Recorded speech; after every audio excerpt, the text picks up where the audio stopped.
देहरादून, ऋषिकेश, मसूरी, नैनीताल उत्तराखंड के वो शहर जो अपनी खूबसूरती और शांत वातावरण के लिए पर्यटकों के बीच काफी प्रसिद्ध है।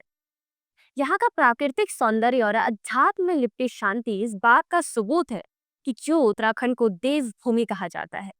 लेकिन इस खूबसूरती के बीच एक ऐसी समस्या पनप रही है जो युवाओं के भविष्य को अंधेरे में धकेल रही है। नशे की लत जो कभी इन शांत वादियों में अनसुनी थी, अब तेजी से फैल रही है। चाहे वो नैनीताल की गलियों में सस्ते चिलों में भरा गांजा हो, देहरादून के कॉलेज कैंपस में बिना पर्ची के दवाइयों का दुरुपयोग, या ऋषिकेश में नशे की तलाश में भटकते युवा, ये समस्या अब गंभीर रूप ले रही है। एक अध्ययन के अनुसार देहरादून जिले के डोईवाला ब्लॉक में 13.2% और सहसपुर ब्लॉक में 8.14% युवा नशे का उपयोग कर रहे हैं। यह आंकड़े केवल सतह को छूती है क्योंकि यह समस्या अक्सर कम दर्ज होती है। उत्तराखंड के ग्रामीण और शहरी क्षेत्रों में नशे की लत अलग अलग रूपों में दिखाई देती है। ग्रामीण क्षेत्रों में सस्ते और आसानी से उपलब्ध पदार्थ जैसे शराब, तंबाकू और गांजा आम है। दूसरी ओर शहरी क्षेत्रों में, खासकर देहरादून और नैनीताल जैसे शहरों में, कॉलेज जाने वाले छात्र नशे की ओर आकर्षित हो रहे हैं। एक अन्य अध्ययन में देहरादून के इंटर कॉलेज छात्रों में नशे की प्रवृत्ति देखी गई है, जिसमें मध्यम आय वर्ग के छात्र सबसे अधिक प्रभावित थे। सोचिए, ये नाबालिग बच्चे नशे तक कैसे पहुंच रहे हैं। इनको नशे तक ले जाते हैं 23 से 30 साल के कुछ लड़के जो इन नाबालिग बच्चों के आसपास के भैया होते हैं। इन बच्चों को निशाना बनाते हैं क्योंकि नाबालिग सीधे तरीके से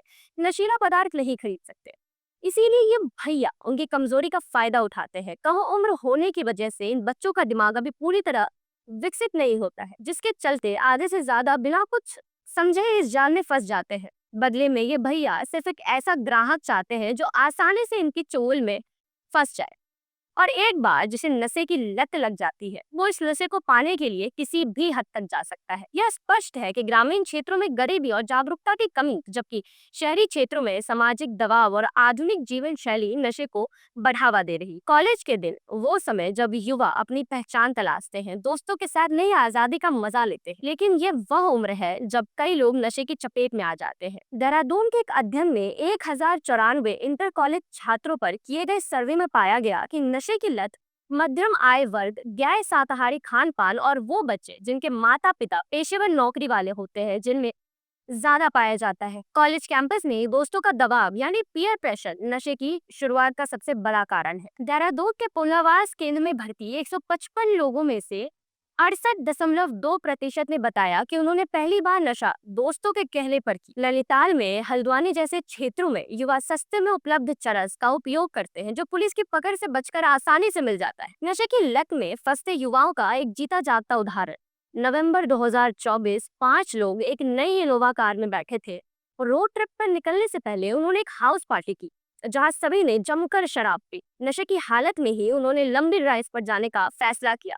लेकिन जब वे देहरादून के ओएनजीसी चौक पहुंचे तो फिर क्या हुआ, हम सब जानते हैं। ये हादसे यही नहीं थमते। आए दिन उत्तराखंड की सड़कों से दुर्घटनाओं की खबरें सुनने को मिलती ही रहती है। उत्तराखंड के पहाड़ी शहरों में नशे की समस्या अब केवल व्यक्तिगत नहीं बल्कि सामाजिक और पारिवारिक संकट बन गया है। सरकार की नशा मुक्ति अभियान और NAPDDR जैसे प्रयास शुरू किए गए हैं, लेकिन इसका प्रभाव अभी सीमित है। समाज, स्कूलों और परिवारों को मिलकर जागरूकता फैलानी होगी। युवाओं को नशे के खिलाफ नहीं कहने की ताकत देनी होगी। उत्तराखंड के लोगों को सवाल उठाने पड़ेंगे कि आखिर ये नशीले पदार्थ आ कहां से रहे हैं। चरस और गांजा भारत में तो बैन है, लेकिन फिर भी इतनी आसानी से कैसे उपलब्ध है? इस पे आपकी क्या राय है? हमें कमेंट्स कर जरूर बताएं, और ऐसी और खबरों के लिए देखते रहे टीटर।